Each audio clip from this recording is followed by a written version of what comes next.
አብ ወልድ ወመንፈስ ቅዱስ አሃዱ አምላክ አሜን። ይህ አቅሌስያ መርሃ ግብራችን ነው። በዛሬው አቅሌስያ መርሃ ግብራችን በቅድስት ቤተ ክርስቲያን በተለያዩ ቦታዎች አብነት ትምህርትን ጠንቅቀው ተምረው በመምህርነት የተመረቁ ወንበር ዘርግተው ብዙ ደቀ መዛሙርትን በቃል እግዚአብሔር የወለዱ ቅድስት ቤተ ክርስቲያን ባስቀመጠቻቸው የአስተዳደር ወንበር ላይ እግዚአብሔርን በመፍራት ከዘረኝነትና ያልተገባ ጥቅምን ከመፈለግ ርቀው ቤተ ክርስቲያንን ስላገለገሏት አባት አርአያ ታሪክ እንናገራለን። ቆይታችሁ ከኛ ጋር እንዲሆን በታላቅ አክብሮት ጋበዝናችሁ።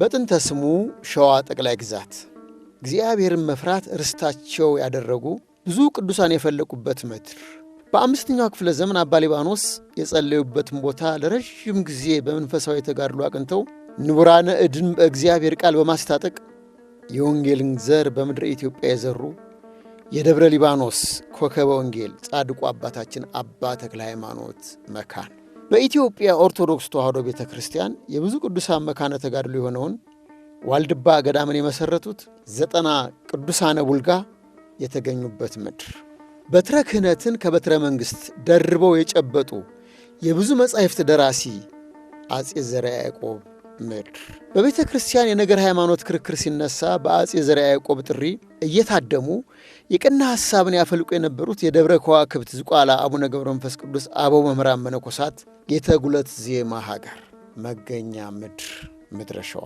በዚህች ምድር ተወልደው የተክሌ አቋቋምን፣ ድጓን፣ ዝማሬ መዋሥዕት፣ ሰለልኩላ ቅዳሴን፣ ቅኔን ከነአገባቡ በመምህርነት ጠንቅቀው ተምረው ብዙ ደቀ መዛሙርትን በቃል እግዚአብሔር የወለዱ የተማሩትን ማስተማር በሁሉም መምህራን ዘንድ ቢኖርም የተማሩትን የሚተገብሩ ግን ጥቂቶች ናቸው።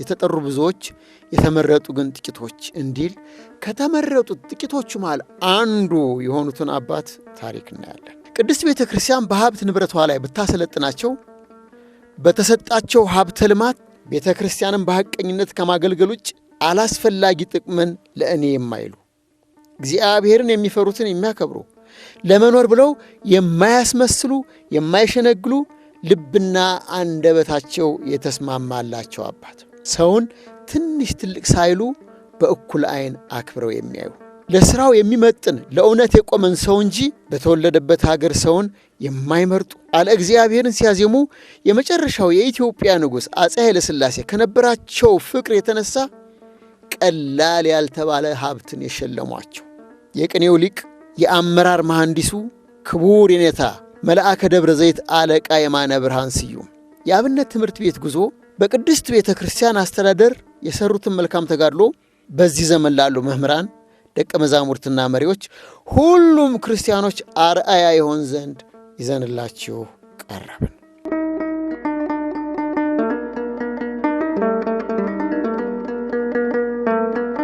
ክቡር መልአከ ደብረ ዘይት የኔታ አለቃ የማነ ብርሃን ከአባታቸው ከግራ ጌታ ስዩም ወልደ ሥላሴና ከእናታቸው ወይዘሮ ጸዳለ እንግዳ ታኅሳስ 29 ቀን 1918 ዓ.ም በጥንተ ስሙ ሸዋ ጠቅላይ ግዛት አለልቱ አውራጃ ልዩ ስሙ ሩፋ ማርያም አካባቢ ተወለዱ። የቅድስት ቤተ ክርስቲያን አብነት ትምህርትን ንባብና ዜማ በሩፋ ማርያም ተምረው በኔባል ገብርኤል ከመምህር ጌታውን የኋላው ብፁዕ አቡነ ጢሞቴዎስ የሲዳሞ ጠቅላይ ግዛት ሊቀ ጳጳስ ድጓን ከነባህሉ ጠንቅቀው ተምረዋል። በሰላሌ አውራጃ ስሬ መድኃኔ ዓለም እጅግ ስመጥር ከነበሩት ወላዲ አይላፍ የቅኔው ሊቅ የኔታ ጥበቡ ገሜ ጋር ቅኔን ከነአገባቡ በዚያው አውራጃ ብሉይና አዲስ ትርጓሜን ተምረዋል። በመቀጠልም ወደ ወሎ ጠቅላይ ግዛት ወረኢሉ አውራጃ ጃማ ወረዳ ኤልሻማ መድኃኔ ዓለም ሄደው በተፈጥሮ ለቅኔ መምህርነት ተወለዱ ከሚባልላቸው አለቃ ምስራቅ ዘንድ ቅኔን ከነአገባቡ ጠንቅቀው ተምረው በመምህርነት ተመርቀዋል። ሰሜን ወሎ መቄት አውራጃ ዱዳ ኪዳነ ምሕረት የተክሌ አቋቋምን፣ ዝማሬ መዋሥዕትን ከኔታ ጌራ ጠንቅቀው ተምረዋል። በኢትዮጵያ ኦርቶዶክስ ተዋሕዶ ቤተ ክርስቲያን የመጀመሪያው የቅዳሴ ዜማ ሰለልኩላ መገኛ ምንጩ ዋድላ ሰለልኩላ ሚካኤል በመሄድ ቅዳሴን ተምረው በመምህርነት አስመስክረዋል። በዚሁ ወሎ ጠቅላይ ግዛት ድላንታ አምባያ ሚካኤል ከመምህር ወልደ ሰንበት ዝማሬ መዋሥዕትን እንደገና ተምረው በጎንደር ጠቅላይ ግዛት ጋይንት አውራጃ ዙር አባ በመሄድ በመምህርነት ዝማሬ መዋሥዕትን አስመስክረዋል። በዚሁ ጎንደር ደብረ ታቦር የተክሌ አቋቋምን በመምህርነት አስመስክረዋል። ቀረኝ ያሉትን የአቡሻህር ትምህርት ወደ ምድረ ሸዋ በመመለስ ከየኔታ ጥበቡ ገሜ አቡሻህርን ከተማሩ በኋላ ወደ ወሎ ጠቅላይ ግዛት ወሬሉ አውራጃ ጃማ ወረዳ ኤልሻማ መድኃኔዓለም በመሄድ ወንበር ዘርግተው አቋቋምና ቅዳሴን በማስተማር ብዙ መምህራንን በቃል እግዚአብሔር ወልደዋል። የወቅቱ ንጉሥ ቀዳማዊ አፄ ኃይለ ሥላሴ ከመጀመሪያው ፓትርያርክ ብፁዕ ቅዱስ አቡነ ባስልዮስ ጋር በመነጋገር ክቡር መልአከ ደብረ ዘይት የኔታ አለቃ የማነ ብርሃን ስዩምን ወደ ምድረ ሸዋ ደብረ ዘይት ቅዱስ ሩፋኤል እንዲመጡ ተደርጎ በዚያም አቋቋም፣ ቅዳሴ፣ ቅኔን ወንበር ለይተው ማስተማር ብዙ ደቀ መዛሙርትን ያወጡ ሲሆን በጉባኤ ቤት ተማሪዎች እንዳይቸገሩ ከንጉሡና ቅዱስ ፓትርያርኩ በማስፈቀድ የዓመት ልብስ፣ የዕለት ጉርስ፣ የምሽት መጠለያን ለተማሪዎች ያመቻቹ ለቅድስት ቤተ ክርስቲያን ትልቅ ውለታ የዋሉ አባት ናቸው። በመግቢያችን ላይ ሰው የተማረውን ላልተማሩት ማስተማሩ ሳይሆን የሚያስመሰግነው የተማረውን በተግባር ሰርቶ እንደ አምላኩ ክርስቶስ ለተከታዮቹ አርአያ መሆን ሲችል ነው።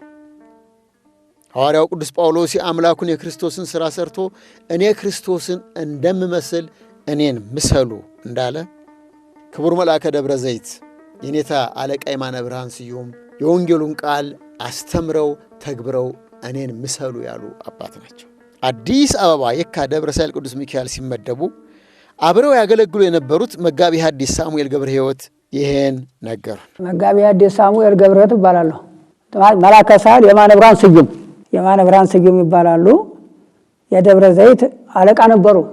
በኋላ ግን የካ ደብረ ሳይል ቅዱስ ሚካኤል አቡነ ጳውሎስ ነበሩ። በዚያን ጊዜ ይህን ሊቅ እዚያ ታላቅ ደብር ላይ መሾም አለብኝ ብለው እዚያ ያመጧቸው እሳቸው ናቸው። በቤተ ክህነት የታወቁ ድምፃቸው የሚማርክ በቃ እንደ መልአከ እግዚአብሔር ድምፅ ነው። በቃ የቅዱስ ሚካኤልን ድምፅ እንግዲህ እንደዚያ ነው የሚመስለው። እሱ እንግዲህ መጽሐፉ ላይ እንደሚናገር በጣም የሚያምር ድምፅ ነበራቸው ከትምህርታቸው ጋር ማለት ነው። ጳጳሳቱን ሁሉ የሚያስደስቱ በድምፃቸው ወረብ እየወረቡ የሚያስደስቱ አባት ነበሩ። ማህሌት ላይ ደግሞ አቋቋም በሚገባ የተክሌውን አቋቋም ያውቁታል። የላይ ቤት ተክሌ ነው። የአለቃ ጌራን ዝማሜ ነው የሚያውቁት እና ልክ በቃ መልአከ እግዚአብሔር የዘመመ ነው የሚመስለው ድምፃቸው ጋራ እጅ ስራውን ሲያሳምሩት በማህሌት በአርባ ጾም በጌታ ጾም አይለዩም። እሑድ እዚያው ነው የሚያድሩት ማለት ነው። ሲዘሙ ለእሳቸው ነው የሚሰጠው ዝማሜው ተሰጥቷቸው እንዳለ ፍጽምጽም ያደርጓት ነበረ። ዝማሜዋም ያሳምሩ ነበረ። ይህን አውቃለሁ። መንፈሳዊ አባት ናቸው። እንግዲህ በመንፈሳዊነታቸው ወንጌሉን የሚተረጉሙት እንዲህ ዝም ብሎ አይደለም፣ አንድምታውን ጭምር ሲተረጉሙ ሰው ሁሉ ነው የሚደነቀው። በጣም መንፈሳዊ አስተማሪ ናቸው። ስብከተ ወንጌል ያሳምራሉ። የሚሰሩት ስራ ሁሉ መንፈሳዊ ስራ ነው እንጂ እንደዚህ አይነት ስጋዊ ስራ ሲሰሩ አላውቃቸውም። ከእሳቸው ላይ እንግዲህ የማውቀው በትምህርታቸው ዙሪያ የማውቀው እንግዲህ ማህሌት ማይኩ እሳቸው እያሉ ማንም ማይኩን አይዞም። ማይኩን ሲይዙ መልአከ እግዚአብሔር የዘመረ ነው የሚመስለው። ወረቡን ያሉት እንደሆነ እንዳለ በቃ ዝኬውቱ ሚካኤል ያሉ እንደሆነ ልክ መልአክ ወደ ሰማይ ከሰማይ ላይ የጮኸ ነው የሚመስለው። ሁሉንም በቃ በሙሉ በቅዳሴም ገብተው ድምጻቸው የተሰማ እንደሆነ በጣም ተደንቀው ነው። በጣም አገልግሎታቸው ያምራል። በምእመናን ዘንድ ተወዳጅነት አላቸው። እንደገናም ትምህርታቸውም የበቃ ትምህርት ነው ያላቸው። በሁሉም ቦታ ቢሰየሙ ምንም ይጎልባቸው ይተረጉማሉ፣ ያስተምራሉ። በጣም ጥሩ አስተማሪ ነበሩ። ጥሩ አለቃ ነበሩ። በሰምና ወርቅ ህብር ታሪክ ቅኔ አለቃ ጥበቡ ገሜና አለቃ ምስራቅ በዘመናቸው በኢትዮጵያ ኦርቶዶክስ ተዋሕዶ ቤተክርስቲያን አንቱ ተብለው ከሚነገርላቸው መምህራን መሃል ነበሩ። ክቡር መልአከ ደብረ ዘይት የኔታ አለቃ የማነ ብርሃን ስዩም ከነዚህ መምህራን ተምረው ቅኔም በመምህርነት ሲመረቁ እንደ አስተማሪዎቻቸው በሰምና ወርቅ ህብር ታሪክ ቅኔ አንቱ ብርቱ ተብሎ የተመሰከረላቸው የቅኔ መምህር ነበሩ ይሉናል። ቅኔም በደንብ አሳምሮ ሰምና ወርቅ ሲቀኙ አውቃለሁ፣ ይቀኛሉ። ሲደርሳቸው ሲመሩ ቅኔም የሚቀኙ ነበር ያውቃሉ። ልክ ቅኔያቸው ሰምና ወርቅ ነው። ቆንጆትን ነው የሚያመርቅ ማለት ከቅኔ ሁሉ የሚያምር ሰምና ወርቅና ህብር ቅኔ፣ እንደገና ደግሞ ታሪክ፣ እነዚህ ሶስቱ ማለት ነው። በጣም እንደ ሲቀኙ በጣም ቅኔያቸው ያውቃሉ። በቃ ምስጢር ያውቃሉ። በደንብ በምስጢር ነው የሚያስቀምጡት። ዝም ብሎ ሳይሆን ምስጢር ጠብቀው ነው የሚቀኙት ማለት ነው። ብዙዎች ትላልቅ ስራዎችን ይፈጸማሉ በማይባል መንገድ ያቅዳሉ። ስራውን ሲጀምሩት ስራው የግጭት ምክንያት ይሆንባቸዋል፣ ያቋርጡታል። መልአከ ደብረ ዘይት የኔታ አለቃ የማነ ብርሃን ስዩም እቅዳቸውን ወደ ሰው ሳያሰርጹ ስራ አይጀምሩም፣ ከጀመሩትም ሳይጨርሱ አያቆሙ። በአስተዳደር ደግሞ እሳቸው ሳይመጡ በጭራሽ ቦታው እንዳለ አጥሩ አልታጠረ፣ ምን አላለ ዝም ብሎ እንደው የትም ነበር የወደቀው እና ቦታው እንዲከበር ዙሪያውን በወሰኑ ላይ ወርደው ይህን ግንቡን ያስገነቡ አጥሩን ያሳጠሩ።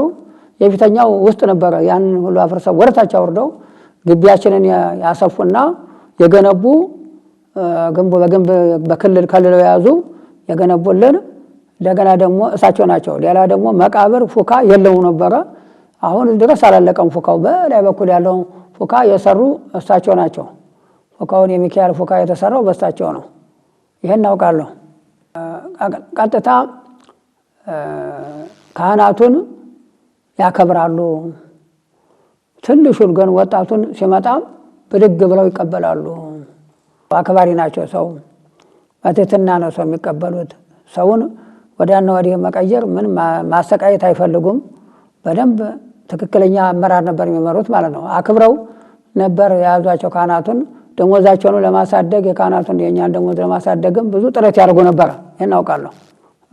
5 ዓመት እንዳስተዳደሩ ይህንንማ ሊቅ ወደ ማህደረ ስብሐት ወደዛ መውሰድ አለብኝ ብሎ አቡነ ጳውሎስ ወሰዷቸው። አሁን ላይ በአዲስ አበባ ባህልና ኪነ ጥበብ ቢሮ ከፍተኛ የቅርስ ተመራማሪ ናቸው። በቃለ እግዚአብሔር ወልዳ ያሳደገቻቸውን ቅድስት ቤተ ክርስቲያን በሐቀኝነት ያገለግሉ መምህር መክብብ ገብረ ማርያም ስለ ክቡር መልአከ ደብረ ዘይት የኔታ አለቃ የማነ ብርሃን ስዩም እንዲህ ነገሩ። አመሰግናለሁ። አለቃ የማነ ብርሃን ስዩም ማለት እኔ ከቅድስት ሥላሴ መንፈሳዊ ኮሌጅ በ1991 ዓመተ ምህረት የመጀመሪያ ዲግሪ ምሩቅ ሆኜ በእጣ ማህደረ ስብሐት ቅድስት ልደታ ለማርያም ነው የደረሰኝ እና የመጀመሪያ ተማሪዎች ስለሆኑ በእጣ ነው እጣቸው የመራቸው ቦታ ነው ማገልገል ያለባቸው ሲባል እንግዲህ እኔ እጣ ሳወጣ ማህደረ ስብሐት ቅድስት ልደታ ለማርያም ነው የደረሰኝ እና ታደሰ የሚባል የኔ ጓደኛ ነበር። እሱም ሁለታችን እዛ ነው የደረሰን። ስለዚህ የተቀበሉኝም እሳቸው ናቸው። እዛ ስመደብ በጥሩ ሁኔታ ነው የተቀበሉኝ። ምክንያቱም በዚያን ሰዓት እሳቸው ልማት ነበር የሚፈልጉት። ልማት ይፈልጉ እንደነበረ ደግሞ የተረዳሁት በልማት ምክንያት በዓለም ደረጃ ያሉ ክርስቲያኖችን ማነቃነቅ እስከሚችል ድረስ ከፍተኛ የሆነ ለውጥ ተነስቶ እንደነበረ አውቃለሁ። እዛ ማህደረ ስብሐት ቅድስት ልደታ ለማርያም ከአዲስ አበባ ከማህደረ ስብሐት ቅድስት ልደታ ለማርያም እስከ አሜሪካ፣ እስከ አውሮፓ፣ እስከ አረብ ሀገሮች የልደታ ጉዳይ በጣም ከፍተኛ የሆነ ነውጥ ፈጥሮ ነበር። በመንግስትም በኩል እንደዚሁ ምንድነው እንግዲህ እሳቸው 1990 ነው እዛ የተመደቡት እስከ 1995 ነው የቆዩት ባለኝ መረጃ ማለት ነው። እሳቸው እዛ ከመሄዳቸው በፊት ማህበረ ካህናቱ ይኖሩ የነበረው ወይም ይተዳደሩ የነበረው በሙዳየ ምጽዋት ወይም በበጎ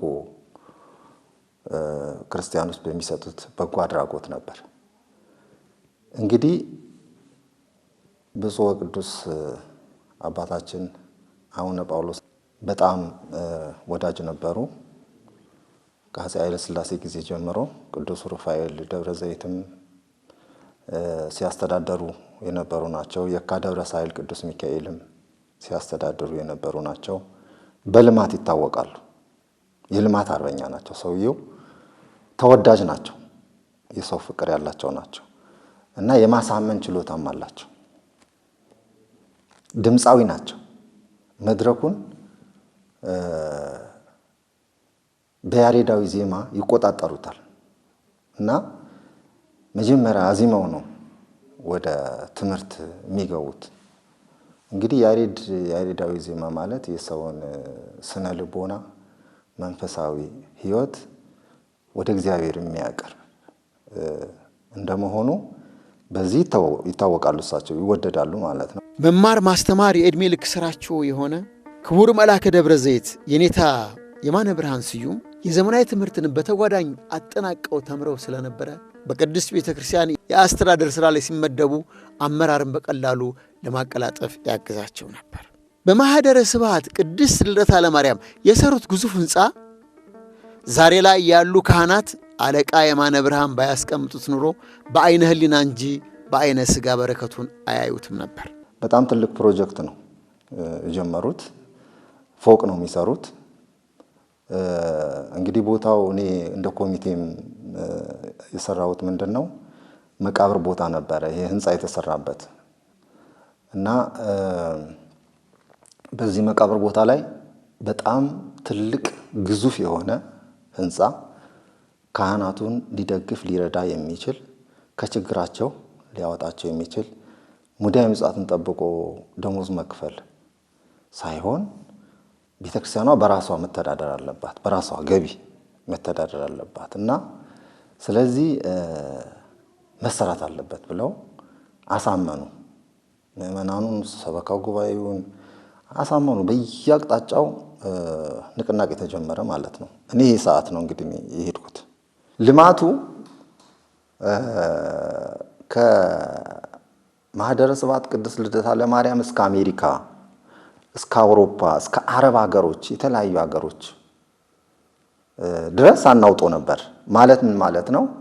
ያ ልማት እንዲሰራ ሁሉም በያለበት ድጋፉን ያደርግ ነበር። ይገርማል።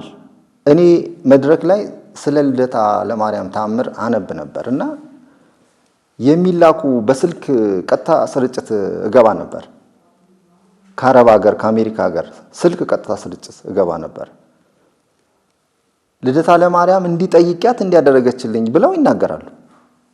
አሜሪካ ሆነው እንግዲህ እምነታቸው ምን ያህል ታላቅ የሆኑ ክርስቲያኖች በተለያየ ዓለም ላይ መኖራቸው ነው የሚያሳየው እና ያ ሕንፃ የሁሉም እጅ ያለበት ነው ማለት ነው።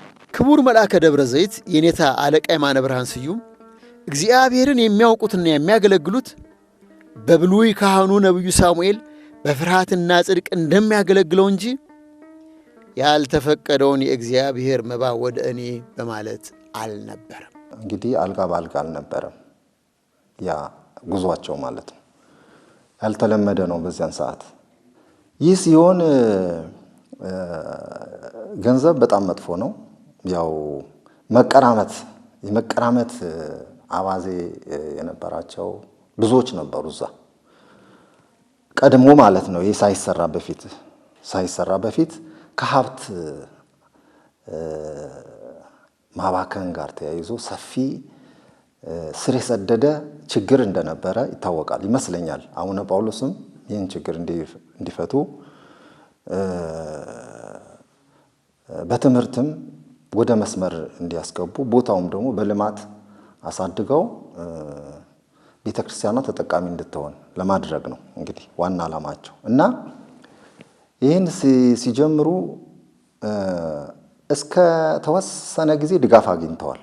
እስከ ተወሰነ ጊዜ ማለት በጠቅላይ ቤተ ክህነት በኩል ማለት ነው እስከሚያድግበት። ከዛ ሲባል ሕንፃው እያደገ ሲመጣ እንግዲህ ገቢ ማፈላለግ አለ በየአቅጣጫው። ይህ ከየአቅጣጫው የሚደረገው ድጋፍ ገቢ ወደ ልማቱ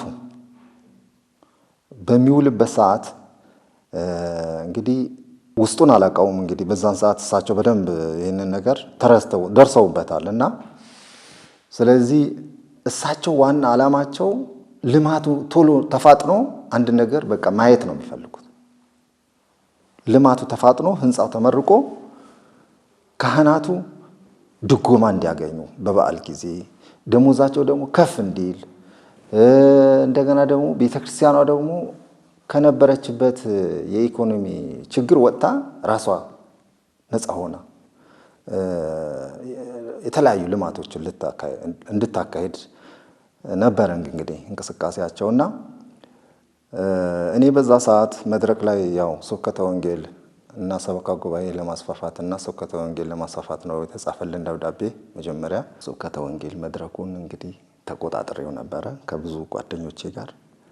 ጋዜጠኛም ሆኜ ነበረ። ጋዜጣ ማህደረ ስብሐት ቅድስት ልደታ ለማርያም ጋዜጣም እንደዚሁ እሳቸውን ማነጋግሬ ከተወሰነ ጊዜ በኋላ ያው ማሳተም ተጀምሮ ነበረ እና በጣም ጥሩ መንፈሳዊ ህይወት። መምህር መክብብ ገብረ ማርያም ብዙ አስተዳዳሪዎችን አይቻለሁኝ። የመልአከ ደብረ ዘይት የኔታ አለቃ የማነ ብርሃን ስዩም መንፈሳዊነት በእጅጉ አርአያ ሆኖኛል ይላሉ። እኔ አሁን እሳቸውን በደንብ የተረዳሁት ከነበሩት ካየኋቸው አለቆች ማለት ነው። ሌሎች አስተዳዳሪዎችንም አይቻለሁ። የእሳቸው የተለየ ነው። አለቃ የማነ ብርሃን ስዩም ግን የተለዩ ናቸው። መንፈሳዊ ህይወታቸው ማለት ነው በጣም የረቀቀ አስተዋይነታቸው፣ በካህናቱም በህዝቡም ዘንድ ተወዳጅነታቸው እና ደግሞ የጸሎት ሰው ናቸው። በምን በጸሎታቸው በጣም የጸሎት ሰው ነበሩ። ቤተ መቅደስ አብረን እናስቀድስ ነበር። ልደታ ማህደረ ስብሐት ቅድስት ልደታ ለማርያም መድኃኔዓለምም እንደዚሁ በብዛት ግን ልደታ ነበረ የሚያስቀድሱት እና ህይወታቸው በጣም በቃ ወደ ሰማይ የመጠቀ አይነት እንትን ታይባቸዋል። ሞገሳቸው ደግሞ መድረክ ላይ ሲቆሙ ታቦት ወጥቶ ሲያስተምሩ ቤተ መቅደስ ውስጥ ሲያስተምሩ በቃ ቃላቸው የሚወጣው ከሳቸው የሚወጣው ነገር የቤተ ክርስቲያን ቃል ነው።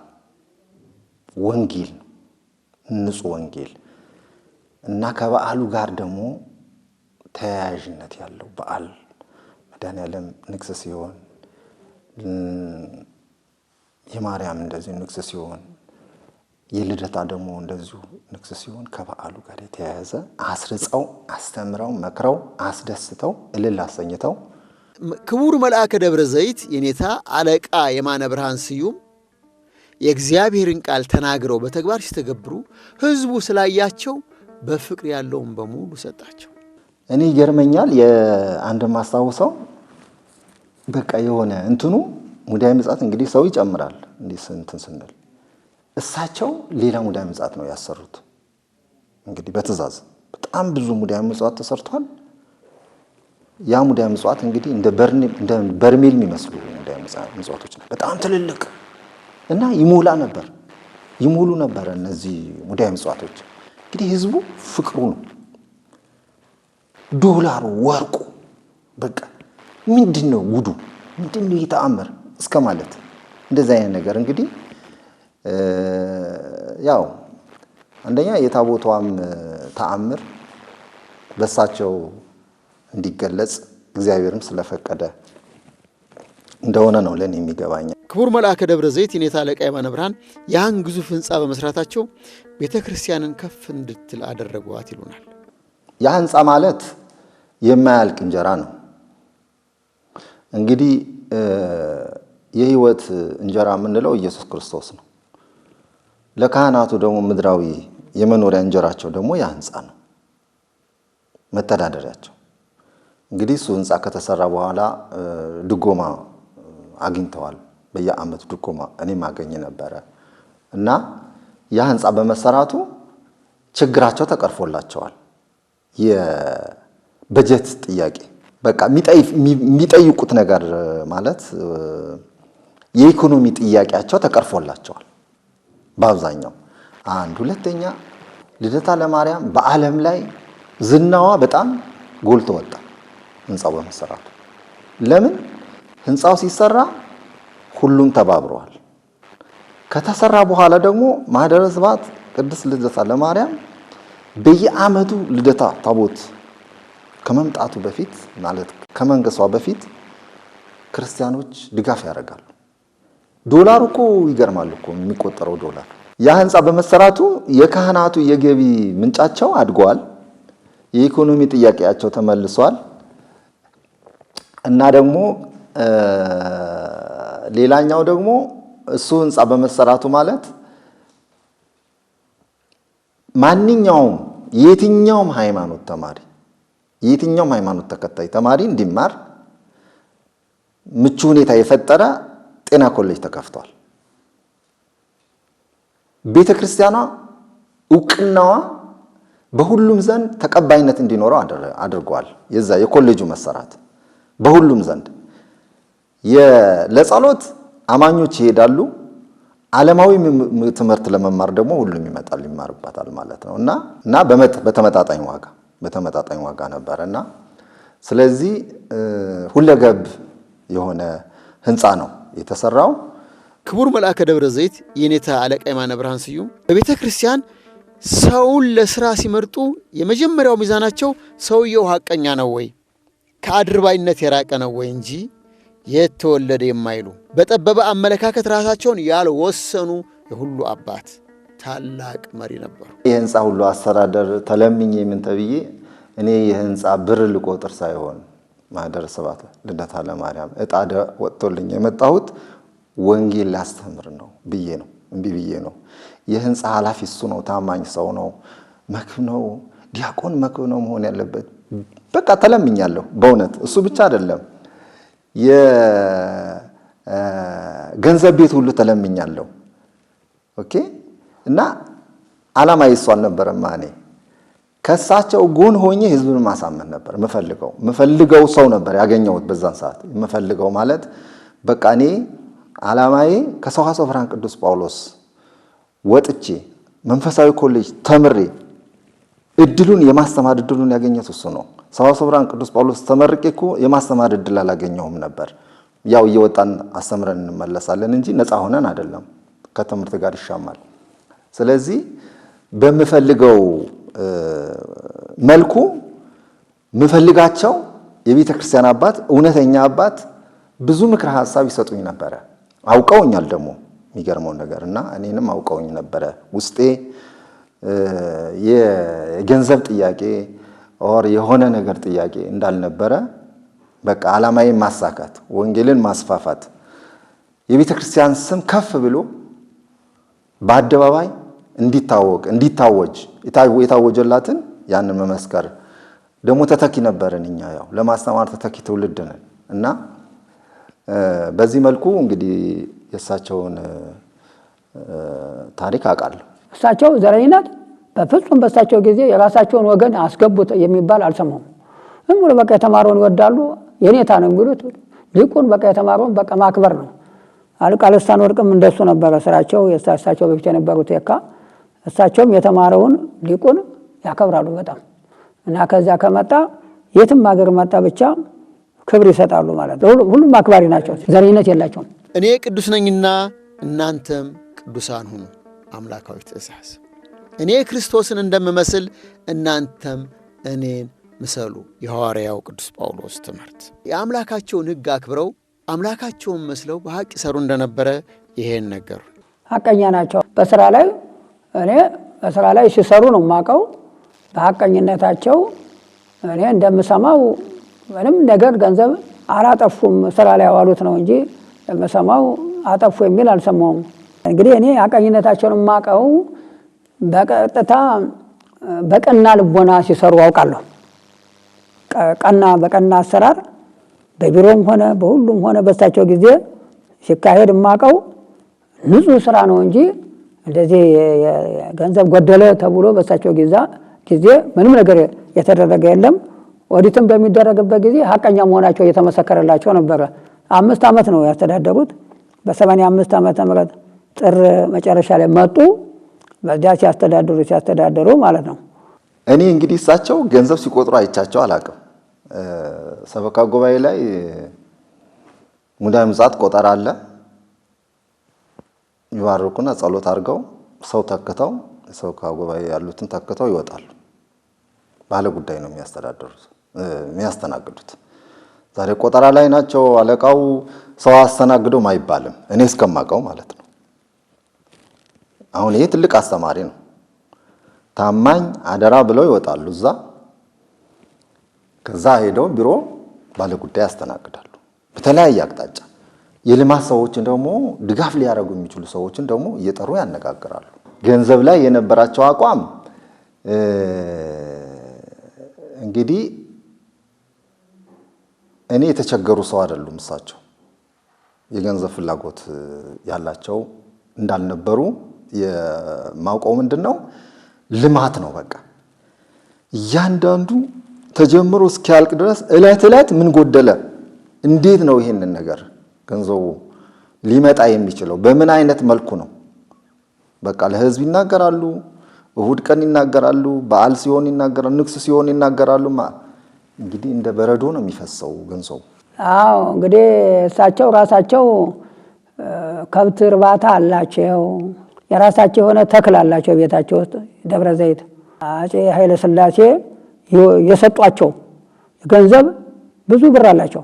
በወረብ ስለሚያስደስቷቸው በጣም በዚያ ጊዜ ብዙ ሽልማት ተሸልመዋልና የራሳቸው ብር ስላላቸው የቤተ ክርስቲያንን ብር እንደማይነኩ ነው የምሰማው እኔ። እሳቸው የገንዘብ ፍላጎት ቢኖራቸው ኖሮ ከዚያ ቤተ ክርስቲያን ተቀይረው ወደ ሌላ ቦታ ሊሄዱ ሲሉ ህዝቡም ተቃውሞ አያነሳም።